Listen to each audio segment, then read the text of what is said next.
বিসমিল্লাহির রহমানির রহিম। আসসালামু আলাইকুম সুপ্রিয় দর্শক, আজকের প্রতিবেদনের শুরুতেই আপনাদের জানিয়ে রাখি অত্যন্ত গুরুত্বপূর্ণ একটি তথ্য। দীর্ঘ 11 বছরের অপেক্ষার পর সরকারি কর্মকর্তা কর্মচারীদের জন্য নবম জাতীয় পে স্কেলের ফাইল এখন সরাসরি মন্ত্রিসভায় উঠতে যাচ্ছে। চলতি অগস্ট মাসের দ্বিতীয় সপ্তাহের মধ্যেই এই সংক্রান্ত গেজেট প্রকাশ হতে পারে বলে সংশ্লিষ্ট সূত্রে জানা গেছে। তবে একই সঙ্গে এমন কিছু তথ্য উঠে এসেছে যা লক্ষ লক্ষ সরকারি চাকরিজীবীর জন্য দুশ্চিন্তার কারণ হয়ে দাঁড়িয়েছে। মূল বেতন এবং বিভিন্ন ভাতা কি একসঙ্গে কার্যকর হবে নাকি ধাপে ধাপে? নতুন কাঠামোয় গ্রেডের সংখ্যা কমে কত হতে যাচ্ছে? বাজেটে ঠিক কত টাকা বরাদ্দ রাখা হয়েছে এবং প্রধানমন্ত্রীর কার্যালয়ে সাম্প্রতিক বৈঠকে ঠিক কী সিদ্ধান্ত হয়েছে? এই সব কিছু নিয়েই আজকের প্রতিবেদন। তাই পুরো প্রতিবেদনটি মনোযোগ সহকারে দেখুন, কারণ শেষ পর্যায়ে থাকছে সবচেয়ে গুরুত্বপূর্ণ এবং একেবারে সাম্প্রতিক তথ্য। দর্শক, স্বাধীনতার পর 1973 সালে বাংলাদেশে প্রথম জাতীয় বেতন স্কেল কার্যকর হয়েছিল। এরপর থেকে 2015 সাল পর্যন্ত মোট 8টি বেতন কাঠামো ঘোষণা করা হয়েছে। নিয়ম অনুযায়ী প্রতি 5 বছর অন্তর নতুন বেতন স্কেল আসার কথা থাকলেও নানা অর্থনৈতিক টানাপোড়েন এবং বৈশ্বিক পরিস্থিতির কারণে তা বারবার পিছিয়ে গেছে। 2015 সালে সর্বশেষ যে 8ম পে স্কেল কার্যকর হয়েছিল, তারপর দীর্ঘ 11 বছরেরও বেশি সময় পার হয়ে গেছে, অথচ সরকারি চাকরিজীবীদের বেতন কাঠামোয় বড় কোনো পরিবর্তন আসেনি। এই দীর্ঘ সময়ে দ্রব্যমূল্য কয়েক গুণ বেড়েছে, জীবনযাত্রার ব্যয় বহুগুণে বৃদ্ধি পেয়েছে, অথচ সরকারি কর্মীদের বেতন কাঠামো রয়ে গেছে সেই পুরনো জায়গাতেই। ফলে সরকারি চাকরিজীবীদের মধ্যে দীর্ঘদিন ধরেই ক্ষোভ এবং হতাশা জমতে শুরু করে। আর এই প্রেক্ষাপটেই নতুন তথা নবম পে স্কেলের দাবি জোরালো হয়ে ওঠে। এই দাবির প্রেক্ষিতে 2025 সালে অন্তর্বর্তীকালীন সরকারের সময় গঠন করা হয় জাতীয় বেতন কমিশন। 23 সদস্য বিশিষ্ট এই কমিশনের সভাপতি করা হয় সাবেক অর্থ সচিব জাকির আহমেদ খানকে। কমিশন গঠনের পর থেকেই শুরু হয় ব্যাপক পর্যালোচনা প্রক্রিয়া। বিভিন্ন ক্যাডার, বিভিন্ন শ্রেণীর কর্মচারী সংগঠন, শিক্ষক সমিতি, বিভিন্ন পেশাজীবী সংগঠনের কাছ থেকে মতামত এবং সুপারিশ সংগ্রহ করা হয়। এই পুরো প্রক্রিয়া ছিল দীর্ঘ এবং জটিল, কারণ শুধু বেসামরিক প্রশাসন ক্যাডার নয়, বরং সামরিক বাহিনী, বিচার বিভাগ এবং অন্যান্য সব ধরনের সরকারি কর্মচারীর বেতন কাঠামোকেও এই আলোচনার আওতায় আনতে হয়েছে। 2026 সালের শুরুর দিকে জাতীয় বেতন কমিশন তাদের প্রাথমিক সুপারিশ সরকারের কাছে জমা দেয়। এরপর এপ্রিল মাস পর্যন্ত এই প্রস্তাব পর্যালোচনার পর্যায়ে ছিল। আর এই সময়টাতে গণমাধ্যম এবং সামাজিক যোগাযোগ মাধ্যমে নবম পে স্কেল নিয়ে ব্যাপক আলোচনা এবং জল্পনা শুরু হয়। সবচেয়ে বড় প্রশ্ন ছিল, নতুন কাঠামোয় ঠিক কত টাকা বেতন বাড়বে, কবে থেকে তা কার্যকর হবে এবং গ্রেড বিন্যাস কেমন হবে। মে মাসে এসে বিষয়টি আরও গতি পায়। মন্ত্রিপরিষদ সচিব নাসিমুল গনির নেতৃত্বে গঠিত হয় একটি পুনর্গঠিত সচিব কমিটি, যাদের কাজ ছিল কমিশনের সুপারিশগুলো পর্যালোচনা করে চূড়ান্ত রূপরেখা তৈরি করা। 21শে মে অনুষ্ঠিত এক বৈঠকে এই কমিটি আলোচনা করে কিভাবে নতুন বেতন কাঠামো বাস্তবায়ন করা যায় তা নিয়ে। উল্লেখযোগ্য বিষয় হল, তৎকালীন অর্থ ও পরিকল্পনা মন্ত্রী আমির খসরু মাহমুদ চৌধুরী স্পষ্টভাবে জানিয়ে দেন যে আগামী 2026-27 অর্থ বছরের শুরু থেকে, অর্থাৎ 1 জুলাই থেকেই নতুন বেতন কাঠামো বাস্তবায়ন শুরু হবে। শুধু তাই নয়, প্রধানমন্ত্রী তারেক রহমান নিজেও সংশ্লিষ্ট কর্মকর্তাদের নির্দিষ্ট নির্দেশনা দিয়েছিলেন, যাতে অর্থ বছরের শুরু থেকেই এই কাঠামো কার্যকর করা যায়। জুন মাসে বাজেট ঘোষণার সময় এই বিষয়টি আরও স্পষ্ট হয়ে ওঠে। 2026-27 অর্থ বছরের প্রস্তাবিত বাজেটে সরকারি কর্মচারীদের নতুন বেতন কাঠামোর আংশিক বাস্তবায়নের জন্য প্রায় 44,000 কোটি টাকা বরাদ্দ রাখা হয়। এছাড়া সার্বিকভাবে সরকারি কর্মকর্তা কর্মচারীদের বেতন ভাতা বাবদ মোট বরাদ্দ রাখা হয় প্রায় 89,836 কোটি টাকা। আর পেনশন এবং গ্র্যাচুইটি সহ হিসাব করলে এই বরাদ্দের পরিমাণ দাঁড়ায় প্রায় 1,25,515 কোটি টাকায়। বাজেট বক্তব্যে অর্থমন্ত্রী স্পষ্টভাবে ঘোষণা দেন যে 1 জুলাই থেকে নতুন পে স্কেল কার্যকর হবে। তবে ঠিক কিভাবে এই কাঠামো বাস্তবায়িত হবে সে বিষয়ে বিস্তারিত তথ্য তখন পর্যন্ত জানানো হয়নি। দর্শক, এরপর শুরু হয় বাস্তবায়ন কৌশল চূড়ান্ত করার প্রক্রিয়া, যা ছিল রীতিমতো নাটকীয়। 18 জুন সচিবালয়ে মন্ত্রিপরিষদ সচিবের নেতৃত্বে সচিব কমিটির একটি গুরুত্বপূর্ণ বৈঠক অনুষ্ঠিত হয়। সেই বৈঠকে জাতীয় বেতন কমিশনের সুপারিশ, বিচার বিভাগীয় পে কমিশনের প্রস্তাব এবং সশস্ত্র বাহিনীর বেতন কাঠামো সংক্রান্ত বিভিন্ন বিষয় পর্যালোচনা করা হলেও কোনো চূড়ান্ত সিদ্ধান্ত হয়নি। ফলে 24 জুন আবারও বৈঠকে বসার সিদ্ধান্ত নেওয়া হয়। 19 জুন প্রকাশিত এক প্রতিবেদনে জানা যায়, নতুন বেতন কাঠামো ধাপে ধাপে বাস্তবায়নের চিন্তাভাবনা করছে সরকার। এর পেছনে যুক্তি হিসেবে অর্থ মন্ত্রণালয়ের কর্মকর্তারা বলেছেন, বিভিন্ন অস্থায়ী সুবিধা এবং ভাতার পরিবর্তে যদি মূল বেতন বৃদ্ধি করা হয় তাহলে পেনশন গ্র্যাচুইটি এবং অন্যান্য অবসর পরবর্তী সুবিধার পরিমাণও বেড়ে যাবে, যা দীর্ঘমেয়াদে রাষ্ট্রের জন্য বড় আর্থিক বোঝা তৈরি করতে পারে। এই আর্থিক হিসাব নিকাশই মূলত ধাপে ধাপে বাস্তবায়নের চিন্তার পেছনের অন্যতম কারণ। জুলাই মাসের শুরুতে নতুন অর্থবছর শুরু হয়ে গেলেও চূড়ান্ত গেজেট প্রকাশিত হয়নি। 7 জুলাই প্রকাশিত এক প্রতিবেদনে জানা যায়, বেসামরিক, সামরিক এবং বিচার বিভাগীয় কর্মকর্তাদের জন্য সুপারিশকৃত সমন্বিত বেতন কাঠামো প্রস্তাব চূড়ান্ত করা হয়েছে এবং তা মন্ত্রিসভার পর্যালোচনার জন্য প্রস্তুত। কমিটির একজন সদস্যের বরাত দিয়ে জানানো হয়, নতুন পে স্কেল 1 জুলাই থেকেই কার্যকর হবে বলে ধরা হচ্ছে। তবে মন্ত্রিসভার অনুমোদনের পর প্রয়োজনীয় আইনি ও প্রযুক্তিগত আনুষ্ঠানিকতা সম্পন্ন করতে বেশ কয়েক মাস সময় লাগতে পারে। অর্থাৎ কার্যকরের তারিখ পেছনের দিকে ধরা হলেও প্রকৃত অর্থে হাতে টাকা পেতে কর্মচারীদের আরও কিছুদিন অপেক্ষা করতে হতে পারে।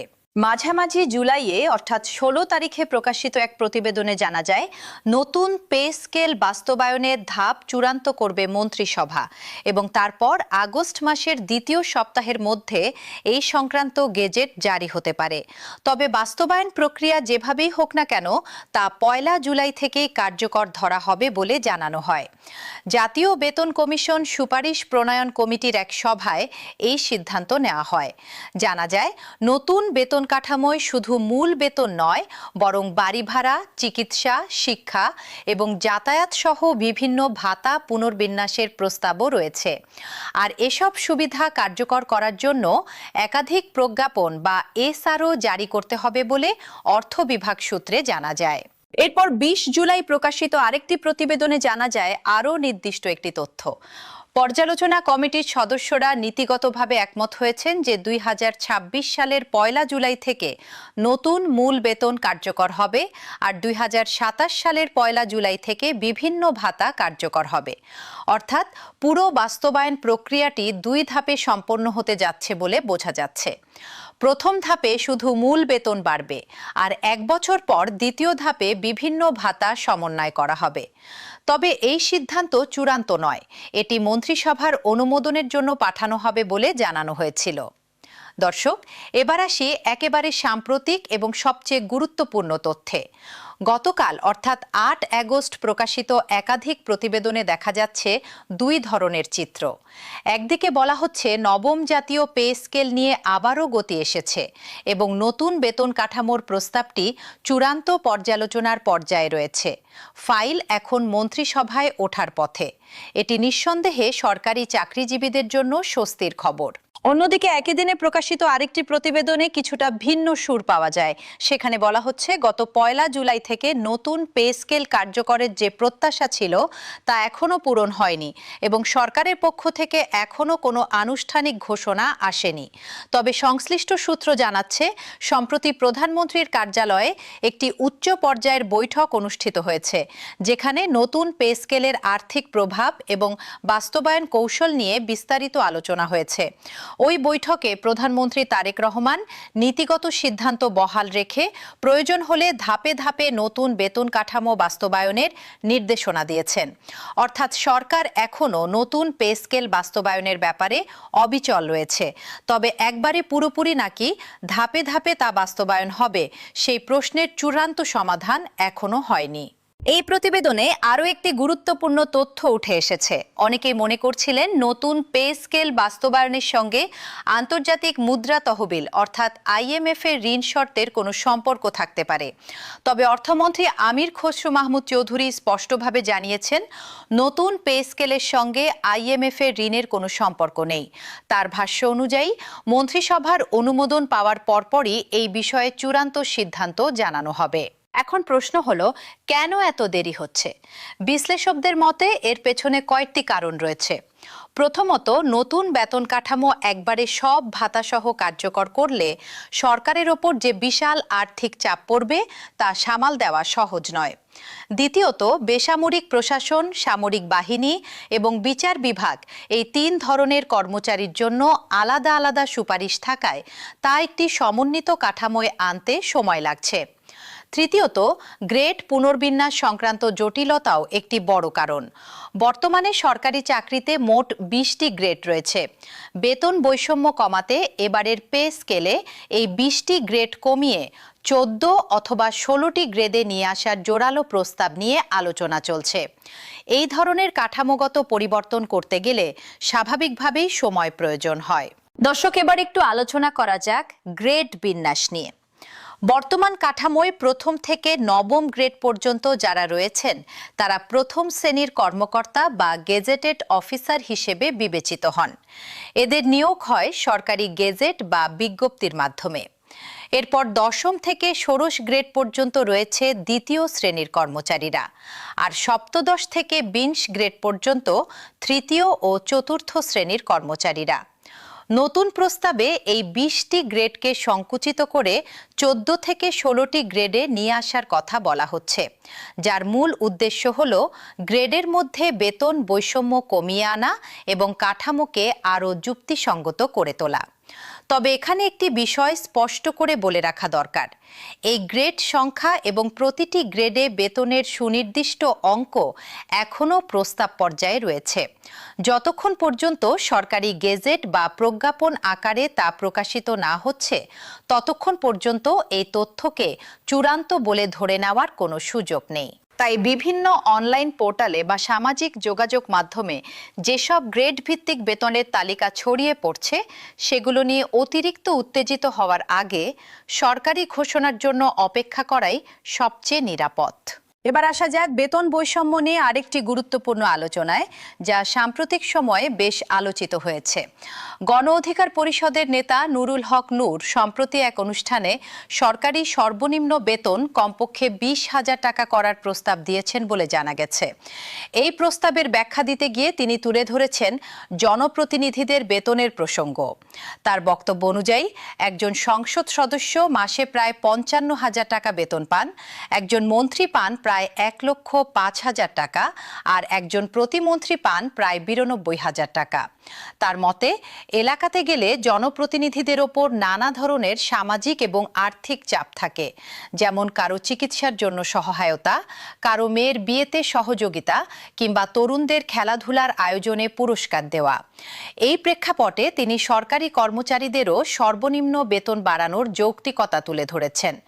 যদিও এটি একটি রাজনৈতিক মতামত, তবুও এটি স্পষ্ট করে দেয় যে নবম পে স্কেল নিয়ে শুধু সরকারি কর্মচারীরাই নন, রাজনৈতিক অঙ্গনেও ব্যাপক আলোচনা চলছে। দর্শক, এখন প্রশ্ন উঠতে পারে, নতুন পে স্কেলে ঠিক কত শতাংশ বেতন বাড়তে পারে? এই বিষয়ে বিভিন্ন সময়ে বিভিন্ন প্রতিবেদনে ভিন্ন ভিন্ন তথ্য উঠে এসেছে। কোনো কোনো প্রতিবেদনে বলা হয়েছে সামগ্রিকভাবে সরকারি চাকরিজীবীদের বেতন প্রায় 50% পর্যন্ত বাড়তে পারে। তবে এখানেও মনে রাখা জরুরি যে এই ধরনের শতাংশের হিসাব এখনও চূড়ান্ত নয়, বরং বিভিন্ন সময়ে আলোচনার মধ্য দিয়ে উঠে আসা সম্ভাব্য একটি চিত্র মাত্র। গ্রেড ভেদে এই বৃদ্ধির হার ভিন্ন ভিন্ন হতে পারে। সাধারণত নিম্ন গ্রেডের কর্মচারীদের জন্য শতাংশের হিসাবে বৃদ্ধির হার তুলনামূলক বেশি রাখার প্রবণতা দেখা যায়, যাতে নিচের দিকের কর্মচারীদের জীবনযাত্রার মান উন্নয়নে বাড়তি জোর দেওয়া যায়। আরেকটি গুরুত্বপূর্ণ দিক হল পেনশন এবং অবসরকালীন সুবিধা। নতুন পে স্কেল বাস্তবায়ন হলে শুধু চাকরিরত কর্মচারীরাই নন, বরং অবসরপ্রাপ্ত কর্মচারীদের পেনশনের অঙ্কেও পরিবর্তন আসার সম্ভাবনা রয়েছে। কারণ পেনশন সাধারণত সর্বশেষ প্রাপ্ত মূল বেতনের ভিত্তিতে নির্ধারিত হয়ে থাকে। মূল বেতন বাড়লে স্বাভাবিকভাবেই পেনশনের অঙ্কও বাড়বে। তবে অবসরে যাওয়া কর্মচারীদের জন্য অতীতের কোনো পে স্কেলে বিশেষ সুবিধা প্রদানের নজির খুব বেশি নেই বলে কোনো প্রতিবেদনে উল্লেখ করা হয়েছে। ফলে এবারও অবসরপ্রাপ্তদের জন্য বাড়তি কোনো বিশেষ সুবিধা যুক্ত হবে কিনা তা নিয়ে কর্মচারী মহলে কিছুটা অনিশ্চয়তা রয়ে গেছে। দর্শক, চলুন এবার একটু সময়সূচি নিয়ে আলোচনা করি, যাতে পুরো প্রক্রিয়াটি আপনাদের কাছে আরও স্পষ্ট হয়। জানুয়ারি মাসে জাতীয় বেতন কমিশন গঠিত হওয়ার পর থেকে এপ্রিল পর্যন্ত সময়টা ছিল পর্যালোচনা এবং মতামত সংগ্রহের পর্যায়। মে মাসে সচিব কমিটি গঠিত হয় এবং বাস্তবায়ন কৌশল নিয়ে কাজ শুরু হয়। জুন মাসে বাজেট ঘোষণার মধ্য দিয়ে সরকারিভাবে নিশ্চিত করা হয় যে নতুন পে স্কেল আসছে এবং তার জন্য অর্থ বরাদ্দ রাখা হয়। জুলাই মাসে নতুন অর্থবছর শুরু হওয়ার পর বাস্তবায়ন কৌশল নিয়ে একাধিক বৈঠক অনুষ্ঠিত হয় এবং জুলাইয়ের শেষ দিকে এসে জানা যায় 2 ধাপে বাস্তবায়নের পরিকল্পনার কথা, যেখানে মূল বেতন আগে এবং ভাতা পরে কার্যকর হবে। আর এখন আগস্ট মাসে এসে ফাইলটি মন্ত্রিসভায় ওঠার অপেক্ষায় রয়েছে এবং আগস্টের দ্বিতীয় সপ্তাহের মধ্যে গেজেট প্রকাশের প্রস্তুতি চলছে। তবে দর্শক, এখানে একটি জিনিস মাথায় রাখা জরুরি। গত কয়েক মাস ধরে বারবার বিভিন্ন সময়সীমা দেওয়া হলেও তা একাধিকবার পিছিয়ে গেছে। জুলাই মাসে প্রথম সপ্তাহে গ্যাজেট আসার কথা ছিল, তারপর জুলাইয়ের মাঝামাঝি বলা হয় অগস্টের প্রথম সপ্তাহের কথা। এরপর তা পিছিয়ে অগস্টের দ্বিতীয় সপ্তাহে নিয়ে যাওয়া হয়। ফলে এই মুহূর্তে সবচেয়ে নির্ভরযোগ্য অবস্থান হলো ফাইলটি মন্ত্রিসভায় ওঠার একেবারে চূড়ান্ত পর্যায়ে পৌঁছেছে। তবে সুনির্দিষ্ট তারিখ নিয়ে এখনো কোনো শতভাগ নিশ্চয়তা দেওয়া কঠিন। সরকারি সিদ্ধান্ত এবং আমলাতান্ত্রিক প্রক্রিয়ার জটিলতার কারণে সময়সীমা পরিবর্তন হওয়া নতুন কিছু নয়। তাই সরকারি চাকরিজীবীদের ধৈর্য ধরে অপেক্ষা করা ছাড়া আপাতত কোনো বিকল্প নেই। দর্শক, এই প্রতিবেদনের একটা গুরুত্বপূর্ণ অংশ হলো বাস্তবায়নের সঙ্গে যুক্ত আর্থিক দিকটি নিয়ে আরেকটু বিস্তারিত আলোচনা। একটি দেশের সরকারি বাজেটের একটি বড় অংশ ব্যয় হয় সরকারি কর্মচারীদের বেতন ভাতা এবং পেনশন খাতে। যখন একসঙ্গে বিশাল সংখ্যক কর্মচারীর বেতন বাড়ানো হয়, তখন তার প্রভাব শুধু বাজেটেই সীমাবদ্ধ থাকে না, বরং সামগ্রিক অর্থনীতিতেও এর একটা প্রভাব পড়ে। একদিকে বেতন বাড়লে সরকারি কর্মচারীদের ক্রয় ক্ষমতা বাড়ে, যা বাজারে চাহিদা বৃদ্ধিতে সহায়ক হতে পারে। অন্যদিকে সরকারের ব্যয় বাড়লে রাজস্ব ঘাটতি বাড়ার আশঙ্কাও তৈরি হয়, যা মূল্যস্ফীতির ওপর চাপ সৃষ্টি করতে পারে। এই কারণেই অর্থ মন্ত্রণালয় অত্যন্ত সতর্কতার সঙ্গে ধাপে ধাপে বাস্তবায়নের পথে হাঁটছে বলে বিশ্লেষকরা মনে করছেন। আরেকটি গুরুত্বপূর্ণ প্রসঙ্গ হলো নতুন পে স্কেল শুধু বেসামরিক প্রশাসনের জন্য নয়। এই কাঠামোর আওতায় আসবেন সশস্ত্র বাহিনীর সদস্যরাও, আসবেন বিচার বিভাগীয় কর্মকর্তারাও। জুডিশিয়াল সার্ভিস পে কমিশনের পক্ষ থেকেও পৃথক সুপারিশ জমা দেওয়া হয়েছে, যা সচিব কমিটির আলোচনায় বিবেচনায় নেওয়া হয়েছে। ফলে এই পুরো প্রক্রিয়াটি কেবল একটি মন্ত্রণালয় বা একটি ক্যাডারের বিষয় নয়, বরং রাষ্ট্রের প্রায় সব স্তরের কর্মচারী এবং কর্মকর্তার সঙ্গে সম্পর্কিত একটি সামগ্রিক কাঠামোগত সংস্কার। দর্শক, প্রতিবেদনের এই পর্যায়ে চলুন একটু আলোচনা করি কর্মচারী সংগঠনগুলোর প্রতিক্রিয়া নিয়ে। বিভিন্ন সময়ে সরকারি কর্মকর্তা কর্মচারী কল্যাণ সমিতি এবং 11 থেকে 20 গ্রেডের কর্মচারী ফোরামের পক্ষ থেকে বিভিন্ন দাবি দাওয়া তুলে ধরা হয়েছে। তাদের মূল বক্তব্য হলো শুধু উচ্চ গ্রেডের কর্মকর্তারাই নন, বরং নিচের সারির কর্মচারীদের বেতনও যেন বাস্তবসম্মতভাবে বৃদ্ধি করা হয়, যাতে জীবনযাত্রার মান উন্নয়ন এবং আয় ব্যয়ের ভারসাম্য বজায় রাখা সম্ভব হয়। তাদের মতে সঠিক পারিশ্রমিক পেলে কর্মচারীরা তাদের দায়িত্ব পালনে আরও মনোযোগী এবং দুর্নীতিমুক্ত হয়ে উঠবেন, যা দীর্ঘমেয়াদে প্রশাসনিক দক্ষতা বৃদ্ধিতে সহায়ক হবে। এখন দর্শক চলুন একটু বাস্তবতার নিরিখে বিষয়টি বিশ্লেষণ করি। সরকারি সিদ্ধান্ত গ্রহণ প্রক্রিয়ায় সাধারণত কয়েকটি ধাপ পার হতে হয়। প্রথমে কমিশন বা কমিটির সুপারিশ তৈরি হয়, এরপর তা সচিব পর্যায়ে পর্যালোচিত হয়, তারপর তা মন্ত্রিসভায় উপস্থাপিত হয় এবং অনুমোদন পেলে তা প্রজ্ঞাপন বা গ্যাজেট আকারে প্রকাশিত হয়। নবম পে স্কেলের ক্ষেত্রে প্রথম 3টি ধাপ মূলত সম্পন্ন হয়ে গেছে বলে সাম্প্রতিক প্রতিবেদন থেকে জানা যাচ্ছে। এখন বাকি আছে মন্ত্রিসভার চূড়ান্ত অনুমোদন এবং গ্যাজেট প্রকাশ। এই শেষ ধাপটুকু সম্পন্ন হলেই সরকারি কর্মচারীরা আনুষ্ঠানিকভাবে জানতে পারবেন তাদের নতুন বেতন কাঠামো ঠিক কেমন হবে। দর্শক, আরেকটি বিষয় যা সাধারণ মানুষের মনে প্রশ্ন তৈরি করছে তা হলো গেজেট প্রকাশিত হওয়ার পর কর্মচারীরা কবে থেকে হাতে বাড়তি টাকা পাবেন। সাধারণত পে স্কেল কার্যকরের তারিখ এবং প্রকৃত অর্থে বেতন বৃদ্ধির টাকা হাতে পাওয়ার তারিখের মধ্যে একটি ব্যবধান থাকে, কারণ গেজেট প্রকাশের পর প্রতিটি মন্ত্রণালয় এবং দপ্তরকে নতুন বেতন কাঠামো অনুযায়ী বেতন নির্ধারণ বা ফিক্সেশনের প্রক্রিয়া সম্পন্ন করতে হয়। এই প্রক্রিয়ায় প্রতিটি কর্মচারীর বর্তমান বেতন, চাকরির মেয়াদ এবং গ্রেড বিবেচনা করে নতুন বেতন নির্ধারণ করা হয়। এই প্রক্রিয়াটি একটি জটিল প্রশাসনিক কাজ, যাতে সময় লাগতে পারে। তবে যেহেতু কার্যকরের তারিখ 1 জুলাই ধরা হচ্ছে, তাই গেজেট দেরিতে প্রকাশিত হলেও কর্মচারীরা পূর্ববর্তী সময়ের বকেয়া হিসেবে সমন্বিত টাকা একত্রে পাবেন বলে ধারণা করা হচ্ছে। দর্শক, আরও একটি গুরুত্বপূর্ণ বিষয় হলো বকেয়া বেতনের প্রসঙ্গ। যেহেতু কার্যকরের তারিখ 1 জুলাই থেকে ধরা হচ্ছে, অথচ গেজেট প্রকাশ হচ্ছে আগস্ট মাসে, তাই মাঝের এই সময়ের বেতনের পার্থক্য বকেয়া হিসেবে পরিশোধ করার সম্ভাবনা রয়েছে। এই বকেয়া কিভাবে পরিশোধ করা হবে, একবারে নাকি কিস্তিতে, তা নিয়েও বিভিন্ন গণমাধ্যমে আলোচনা চলছে। তবে এই বিষয়েও চূড়ান্ত সিদ্ধান্ত এখনো সরকারিভাবে ঘোষণা করা হয়নি। দর্শক, এবার একটু বৃহত্তর প্রেক্ষাপটে বিষয়টি দেখা যাক। বাংলাদেশে সরকারি চাকরি সবসময় একটি বিশেষ আকর্ষণের জায়গা। চাকরির নিরাপত্তা, সামাজিক মর্যাদা এবং বিভিন্ন সুযোগ সুবিধার কারণে প্রতি বছর লক্ষ লক্ষ তরুণ তরুণী সরকারি চাকরির জন্য প্রতিযোগিতায় অংশ নেন। তবে বেতন কাঠামো দীর্ঘদিন অপরিবর্তিত থাকায় বেসরকারি খাতের তুলনায় সরকারি চাকরির আর্থিক আকর্ষণ কিছুটা হলেও কমে গিয়েছিল বলে অনেকে মনে করেন। নতুন পে স্কেল বাস্তবায়িত হলে এই ভারসাম্য কিছুটা পরিবর্তিত হতে পারে, যা ভবিষ্যতে মেধাবী তরুণদের সরকারি চাকরির প্রতি আরও আকৃষ্ট করতে সহায়ক হতে পারে বলে ধারণা করা হচ্ছে। দর্শক, প্রতিবেদনের এই পর্যায়ে চলুন সংক্ষেপে মূল বিষয়গুলো আরেকবার ঝালিয়ে নেওয়া যাক। প্রথমত, 2015 সালের 8ম পে স্কেলের পর দীর্ঘ 11 বছর পেরিয়ে এখন 9ম পে স্কেল বাস্তবায়নের একেবারে শেষ ধাপে পৌঁছেছে সরকার। দ্বিতীয়ত, 23 সদস্যের জাতীয় বেতন কমিশন দীর্ঘ পর্যালোচনার পর সুপারিশ চূড়ান্ত করেছে এবং তা এখন মন্ত্রিসভার অনুমোদনের অপেক্ষায়। তৃতীয়ত, 2 ধাপে বাস্তবায়নের পরিকল্পনা অনুযায়ী মূল বেতন আগে এবং বিভিন্ন ভাতা 1 বছর পর কার্যকর হওয়ার সম্ভাবনা রয়েছে। চতুর্থত, বর্তমান 20টি গ্রেড কমিয়ে 14 থেকে 16টি গ্রেডে আনার প্রস্তাব নিয়ে আলোচনা চলছে। পঞ্চমত, বাজেটে ইতিমধ্যে বিপুল অর্থ বরাদ্দ রাখা হয়েছে এই খাতে। আর সবশেষে, আগস্ট মাসের দ্বিতীয় সপ্তাহের মধ্যে গেজেট প্রকাশের প্রস্তুতি নেওয়া হলেও অতীতের অভিজ্ঞতা বলছে এই সময়সীমা পরিবর্তিত হতে পারে। দর্শক, আমাদের প্রতিবেদন দল সার্বক্ষণিকভাবে এই বিষয়টির ওপর নজর রাখছে। মন্ত্রিসভার বৈঠকে 9ম পে স্কেল সংক্রান্ত ফাইল যখনই অনুমোদিত হবে এবং গেজেট প্রকাশিত হবে, আমরা সঙ্গে সঙ্গে বিস্তারিত তথ্য নিয়ে আপনাদের সামনে হাজির হব।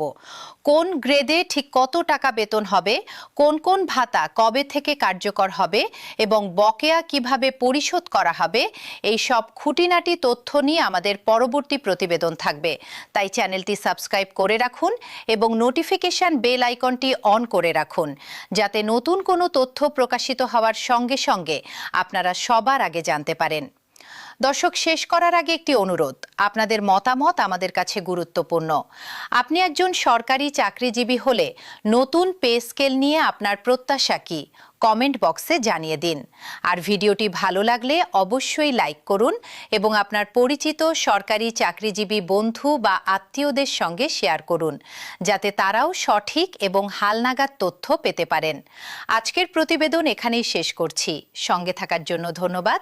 ভালো থাকুন, সুস্থ থাকুন।